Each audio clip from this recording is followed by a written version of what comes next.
Bonsoir, bonsoir, bonjour, c'est Congo News 24.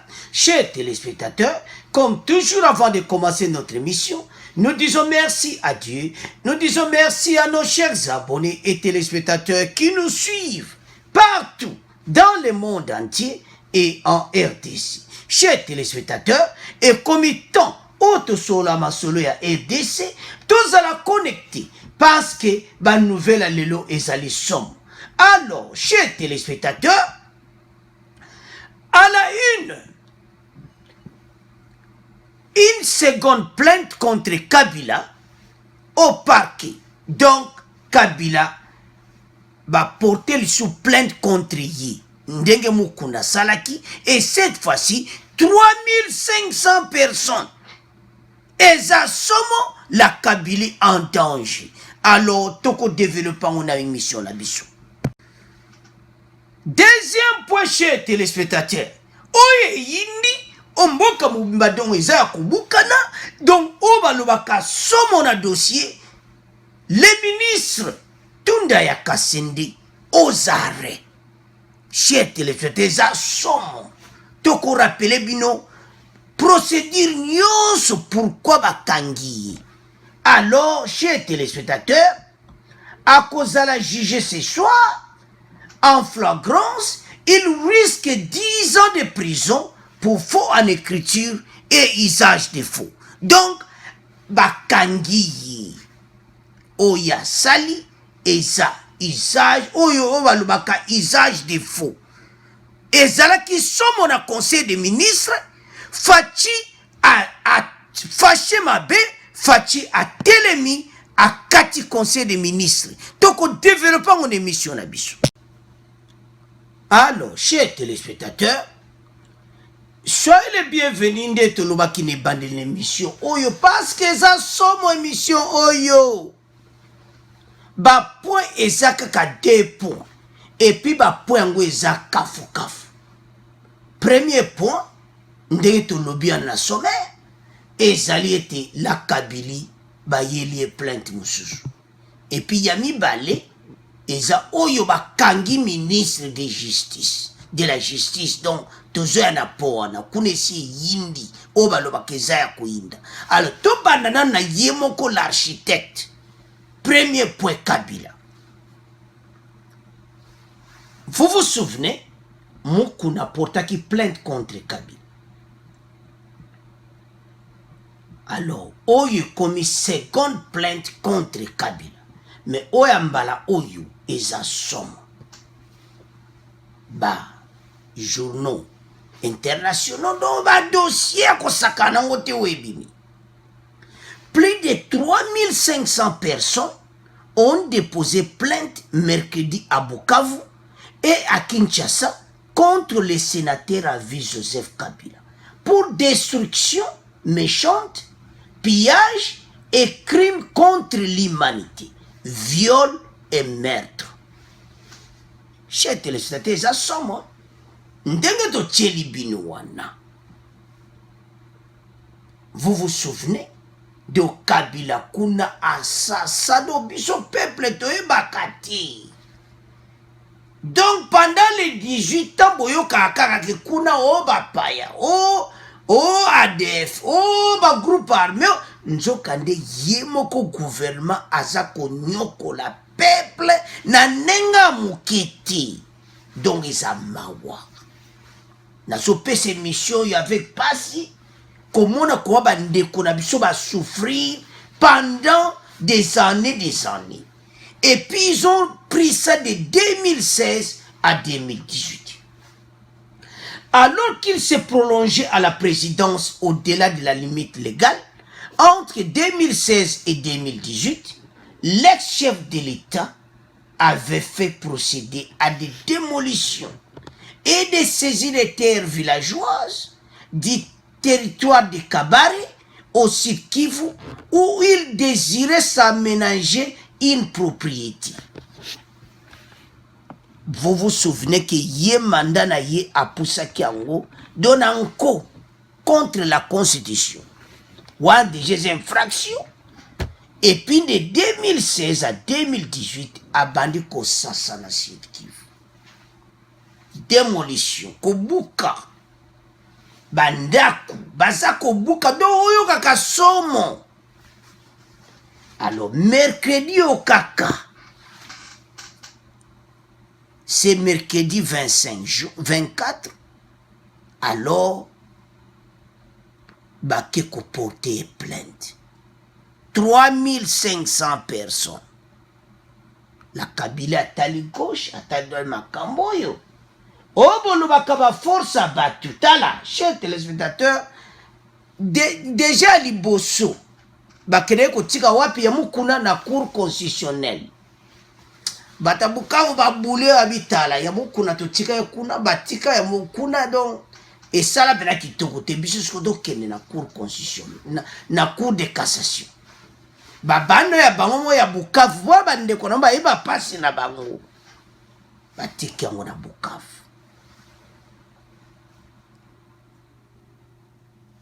Et ça sont, mon cher téléspectateur, ces évictions perpétrées par la garde prétorienne de Joseph Kabila, la garde républicaine, s'était étalée en plusieurs épisodes entre 2016 et 2018. La Kabila du garde naïe républicaine au Bomona Kawana, baki babani ko panza, babani ko détruit, babani ko sasa, mawana peuple na biso, de 2016 à 2018. Les personnes qui ont déposé plainte devant le tribunal de grande instance de Kavu et devant la cour de cassation à Kinshasa, ndenge totieli bino wana 3500 batika na Bukavu pe na cour de cassation na Kinshasa. Tout ce monde est comment na Kabila ko civil na ba dossier oyazana ya CPI kunde zosela oyo ya mukuna ekota kuna na cour constitutionnelle bokangiye siko oya 3500 eza somo avançons chez télévision po eza somo awa biso zoela no ba détail nyonso. Alors ils ont commencé donc garde républicaine baye babani ko panza bango. Les personnes qui ont déposé plainte devant le tribunal de grande instance de Bukavu et devant la cour de cassation se présentent comme les victimes de ces spoliations à Mbobero où elles ont commencé. Babandaki na Bombero, kuna ba panzaki ba puki banda kutu do ye place on za propriété na ye. Acha soka otia ba nyama batu balongwa wana. Et ça somme. Où elles ont commencé, donc, où n'est pas Bandaki na Bombero. Et à Mbiza, les villages voisins, et dans les marais de Murundu. Bato bazana Kivu kuna, ba yebi ba village otozoloba. Mbobero, Mbiza, et Murundu. Donc, na territoire de Kabari, au site Kivu. Donc, ce qui va talindenge ba sasi bango chez téléspectateurs, et que ça la passe, et que ça la mawa. Le peuple congolais va souffrir ndenge mukete. Va souffrir pendant 2016 à 2018. Fatia na pouvoir wa bibo. Et comme étant, ma sole sala nini, et betama. Oyib makambo, oyo ndenge salama bandeko, et ça qui passe. Certaines de ces personnes prélogées de force n'ont pu s'abriter chez des parents, souvent en séparant du reste de la famille, mais beaucoup demeurent sans logement. En 2019, une démarche de conciliation avait été lancée, sans succès. Batora ba koma ki ba nomade place à kula les ati, ba koma ki ba tumo ba zanga, donc ba zanga bandaku. Pona nini, bandaku na bango ba bukaki. Alors, chers téléspectateurs, biloko ndenge wana peuple azana pasi yango bamoni ke non makambo oyo il faut tokomisa ngo na niveau oyo parce que peuple akokende parce que sa souffrance ils ont souffert. Alors souffrance wana ezalaki somo komona ke batu bazangi bandako bazangi place kolala, donc destruction totale, babuki yango banomade bandeko eza pasi komona place batu bazolala babuka yango ndenge wana. Les victimes de Bobero poussées à demander donc comment une situation comment qui peine à passer. Alors chez téléspectateurs sikoyo mon kuna porta qui plainte contre la Kabylie basani ni ba yeli mami Chibola basaleli nini vidéo yewa nazawapi na makana bongo siko 3500 oyo bayele baye su mami Chibola na bato oyo balukela bato 3500 su makamusu po bakangisa bango eza ya koyinda esi eyindi. Pourquoi baza na place ya kobata balisusu te bokanga bango 3500 botia bango na makala bolukela bango dossier qui n'est pas procuré siko bango baye na ba dossier na mo babuka bapale banomade place ya kolala ezati batika na Bukavu batiki wapi lisusu na cour de cassation na Kinshasa.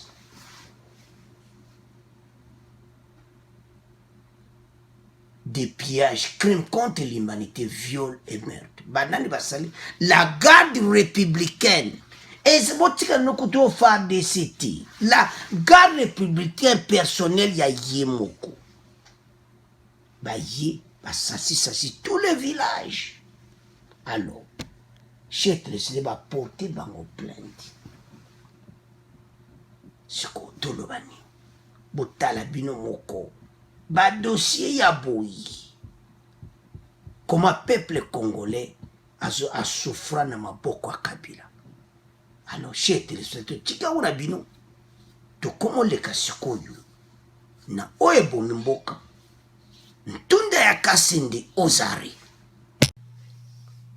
Alors, chers téléspectateurs, comme un dossier na biso Oyebo Mimboka, ministre de la Justice, a été arrêté et libéré. Donc, ils sont. Nde bozo mona to tchelibino. Donc, dossier Oyo, masolo bandaki na conseil des ministres. Vous vous souvenez que Tunda ya Kasindi bakambu nyonso ya loi ya minaku autour ya Ntunda Kasindi. Alors, qu'est-ce qui s'était passé? Pourquoi il a été arrêté? Et puis, pourquoi Aza libéré? Yango to yaka na émission ko expliquer peuple proprement ndeni dossier oyo ezali. Parce que eza somo chez téléspectateurs. Na conseil des ministres, ba débata kiango, et qu'est-ce qui s'était passé? Yé, loi wana ya minaku esakata, dossier wana yé il fallait passer au nanda premier ministre. Il y a déjà depuis le 18. Alors, Premier ministre a eu le 22. Qui fait que, yé, a pombi masolo. Alors, na ndenge makamango eza kokende, et on a clairement qu'il y a abusé ou opposition ou pesaki. C'est pour cela, dans le conseil des ministres de Tchelibino, qu'est-ce qui s'était passé? Bon Dieu m'a fait alors remarquer au chef de l'État que les lois en discussion sont déjà traitées par le ministre Ntunda, qui a déjà envoyé les avis du gouvernement à l'Assemblée nationale. À son tour, le président Félix Tshisekedi, choqué, se retourne vers le ministre de la Justice pour confirmer les faits. Ce dernier ne l'a pas démenti. Le chef de l'État a préféré quitter la conférence vidéo, déplorant qu'il y a manque de sincérité. Il a été également demandé à ce que cet incident soit noté dans le compte rendu. Il y a du dossier na ordre, il faut le connaître par Premier ministre, et puis, le Cana, gouvernement Bongo, Premier ministre a fait son assemblée nationale pour pas débattre. Donc, si on a bien dossier aux dossiers, parce que déjà, on a comme une assemblée nationale qui n'est qui t'ogote. Alors, on a Salami Bongo. Bah, mon pays qui est président de la République a vraiment contenté. Bah, mais qui a sa l'investigation, bah, comprendre que il est à BBC. Donc, tout est à Kassende. Bah, il s'est enfermé d'abord avant qu'il y ait Bimati. Alors, bah, il y a un mandat d'amener, non, bah, koko tapena makati.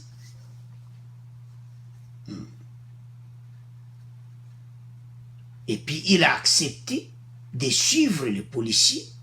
Il s'est enfermé chez lui, dénonce une violation des procédures. Espère qu'avant de l'arrêter, il faut d'abord l'Assemblée nationale. Mais à flagrance, Oyo Sali. Et puis, qu'est-ce qui était passé? Ils ont déclaré qu'à immunité ne va pas kange bongote. Batendo zo va jipa tu tiena si donc zo mona venage en position que bakende na yi. Cette arrestation fait l'ouverture d'une procédure judiciaire en flagrance contre le ministre Célestin Ntunda. Hier, durant le conseil des ministres, il a établi que ce dernier avait envoyé déjà l'avis au nom du gouvernement à l'Assemblée nationale sans avoir préalable informé son hiérarchie qui est le Premier ministre. Durant le conseil des ministres, dirigé par le président de la République, le sujet a été évoqué. Alors, il peut ça qui m'a boulot. Bah, mon était à BBC. À même, on a audité. Il y a un chat de la justice. Alors, venez de lancer les autour des lois où étaient des autres Namboka, peuple à boulot, des autres côtés partout. Si la loi Minaku et cita. Donc, proposition de loi, il y a Minaku et Sakata.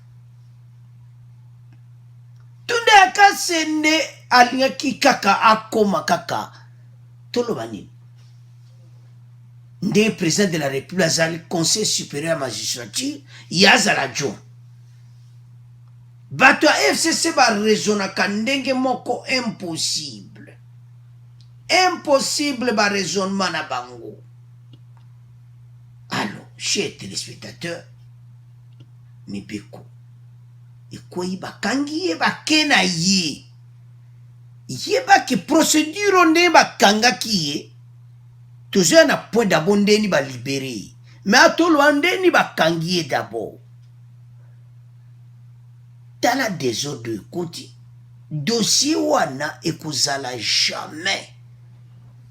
Parce que déjà ba américain bango tout baza contre yango. Ba sepel nangote. Alors, chers téléspectateurs, acte ndenge wana yo du dossier. Et puis albane ko tia mutu makasi po le ba ye ba laxi manda parce que ba kango kende ko samba. Mutu nyonso eza état de droit. Eza ya ko yinda chezo laxa état de droit en marche. Oza la ministre ba okanga yo oke ko samba. Ceux qui ont sambi pe bien ba libérer on ba libérer ce soir. Mais toujours na point libération parce que ça sont. Alors, ndebo zo mona photo tu tiens c'est 4 jeeps. Il y a la police na porte. bapesi mandat na porte, babeti porte. C'est qui? Balobi la police. Oh. Ya mi bakoya bongo te epa na ye. Il faut baleka na Assemblée nationale babi non. Flagrance. À résister donc esimbi kaka te. Alors amipesi ye moko bakoti ye tina tribunal de grande instance de la Gombe. Alors, chers téléspectateurs, dossier où Antunda est créé va donner des dégâts. D'abord, alinéa d'abord ko bimate, ba policier ba sen sous mandat da miya ko forcer ko kota na makasi. Alors, ay comment? Pas tous un état de droit. Au ministre de la justice, oza na problème au kende ko samba. Yalgacha mutu makasi babani ko forcer porte. Parce ba du mandat mususu ya kota na makasi siko parce que yazo fungo la porte te. Alors ba policier ba ko mandat mususu po ba forcer ba kota. Tango ba komo ko forcer entrabio mobulu ekotia. Le vice-premier ministre et ministre de la justice garde des Sceaux Ali ami bimisi ba kotie na mutuko. Ba kenayi. Alors, toyo kadano extrait ya grande puissance. Oyo ba américain pe ba lobby. Bongo tokende siko na deuxième point, ndeni ba sambisie, ndeni aza libéré. Les ambassadeurs américains, canadiens et du Royaume-Uni à Kinshasa préviennent dans un communiqué que les 3 projets de loi sur la réforme du statut des magistrats en préparation à l'Assemblée nationale risquent d'amoindrir l'indépendance de l'appareil judiciaire. Les sous-secrétaires d'État américains pour l'Afrique, Tibor Nage, dans un tweet, a dit se faire l'écho des ambassadeurs. Il a fait part de ses inquiétudes concernant toute menace à l'état de droit, à la responsabilité et à la bonne gouvernance en RDC. Des manifestants, la plupart des l'UDPS, parti du président Félix Tshisekedi, descendent dans les rues de Kinshasa et d'autres villes depuis les débuts de la semaine pour dénoncer les 3 projets de loi portés par des députés proches de l'ancien président Joseph Kabila qui a gardé la majorité au Parlement. Les manifestants ont pillé et mis le feu à des résidences appartenant à des députés du Front commun pour le Congo. Le président Tshisekedi a condamné les troubles mais a assuré que la liberté de manifester est garantie par la Constitution. Le PPRD de Joseph Kabila a lui menacé de rompre avec les caches de Tshisekedi si les partisans de ces derniers ne veulent plus de la coalition. Alors, chers téléspectateurs, tolandi wana biso nyonso. Pourquoi ba dossier oyo komi boyi? Pourquoi lelo ye bakangi akiko samba? L'État okoko sakana l'État ti. Parce que dans un état de droit, vous allez ministre bako kanga you. Et ça là qui a koyinda do ba jipi ple libanda. Ministre de justice a samba et pas ba magistrat oyo ya ngab misaba loi abana kolongola bango na musala. Ba le meto zuyo peti. Na ba loi ozoya nango biso peto kangi on infraction mais procédure judiciaire chez téléspectateurs. C'est le ceinture de la casse de vice-premier ministre et ministre de la Justice, garde des Sceaux, a été libéré après quelques heures d'interpellation et d'audition. À comment qu'il a 17h40, à ça à peu près 2 heures du temps. Il y a audition, bah, tu n'as pas question de Sambi Sakamoto. Bah, tu n'as date de naissance à vérifier. Donc, à comme on a prévenu, et ça a koinda, et c'est yindi. Et je l'axe que l'état de droit en marche. Le vice-premier ministre est au cœur des débats sur les 3 propositions de loi faites par les députés Obin Menakou et Gary Sakata sur les réformes de la justice. Ces propositions qui ont provoqué de violentes protestations cette semaine à Kinshasa n'ont pas reçu l'avis du gouvernement. Pour avant d'être transmises à l'Assemblée nationale, elles sont examinées à la commission politique, administrative et juridique. Il y a gouvernement. Avant de transmettre en Okuna, il faut d'abord et le pas premier ministre. Les membres du gouvernement ont découvert que le vice-premier ministre a transmis ses propositions à l'Assemblée sans leur avis. L'Assemblée nationale était déjà en possession des observations du gouvernement sur ces propositions de loi depuis le 18 juin 2020, alors que le Premier ministre a été côté. Le Conseil des ministres a jugé inopportun de poursuivre l'examen. Le musala nini to traité yango awa. Yasi Alexis yango kuna a abusé au nyonso au Italie. Musala naï. Alors, et l'on y a salisiko. Tant batiki a que siko yo. Donc, ça qui sont mon cher téléspectateur. A que siko na siège a peu perdu tant batiki.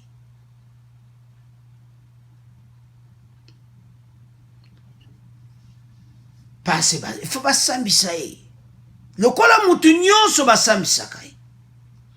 Après sa relaxation, Célestin Tunda s'est rendu au siège du PPD où se sont réunis quelques classiques du parti de Joseph Kabila, notamment la présidente de l'Assemblée nationale Janine Mabunda, le sénateur Évariste Bouchap.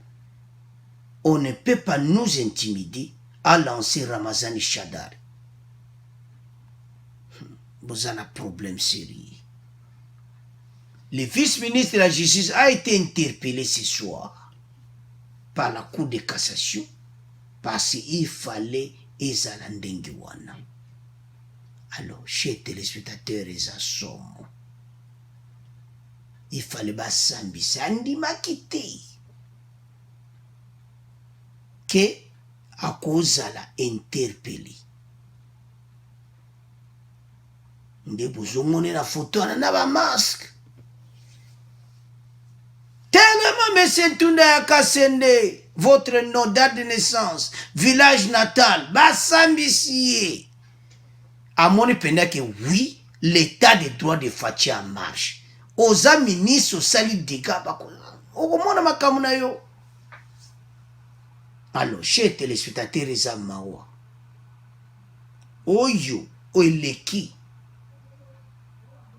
Ndenga zawana, à mon épingle que oui. Et comme un problème sérieux. Alors, quand on a un siège à PPRD, tamba tiki yo, les gars qui n'endap à un siège à PPRD.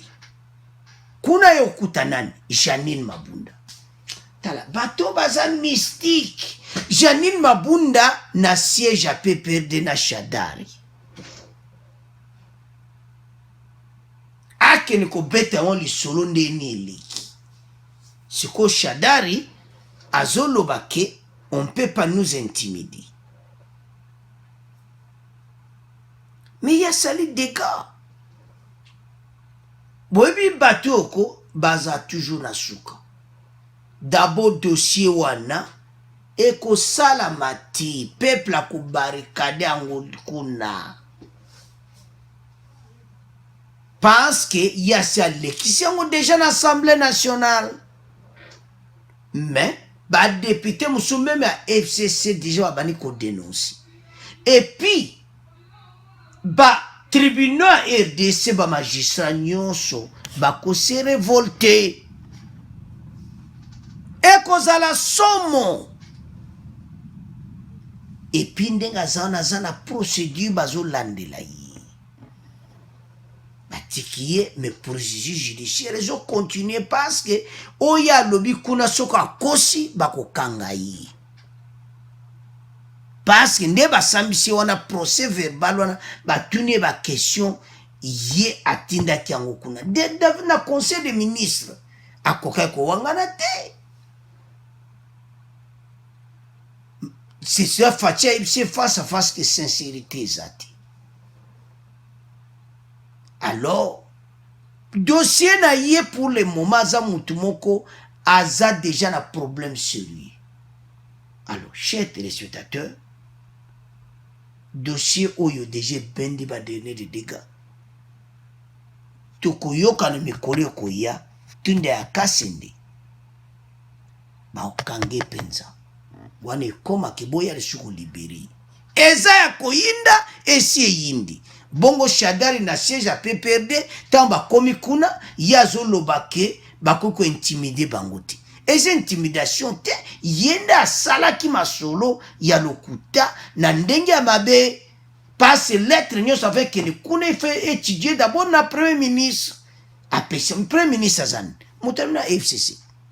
Et puis chers téléspectateurs, pour votre information, batu ebele na ezala ba député muso a FCC balu bako voter loi wana te et puis opposition mu bako zalati so moni opposition nyonso basangani côté moko comme ça 300 députés na bango apamba ba débattre bango na bango moto akozala kuna kozala te un bako côté la wapi pour peuple a kozela bango na porte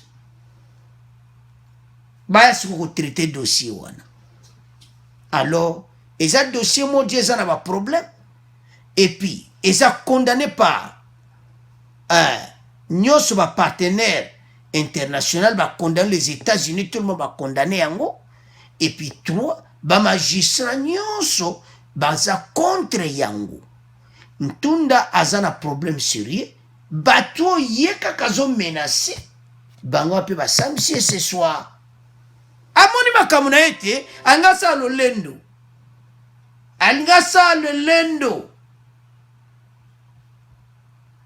et puis Shadari azolo ba qu'on peut pas nous intimider, on peut pas vous intimider. Oh tala c'est ka ba jeko vous avez un problème sérieux. Alors chers téléspectateurs, tout comme on a fait émission na biso merci nande bolande émission. Bon abonnez massivement, merci pour vos commentaires. Au revoir, à la prochaine.